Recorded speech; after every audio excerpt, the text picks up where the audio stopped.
Hello, Ashagi.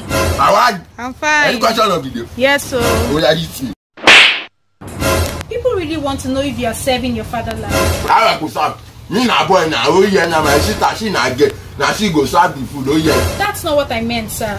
So what do you mean? Are you a youth copper? Because people feel it's an NYC stunt. Okay. But say whether they do stunts. I know they do stunts now. Now Kafi they do stunts. I've asked one question like 1 million times and I still haven't gotten an answer. Who do you know? Wait. Whether now all answer I got the answer. The one way they pay for Nigeria since 1632. You don't answer. I bring am in and no see the same. I don't tire. Oh yeah. So they go. Holy Ghost fire. We got them. What? Hang it.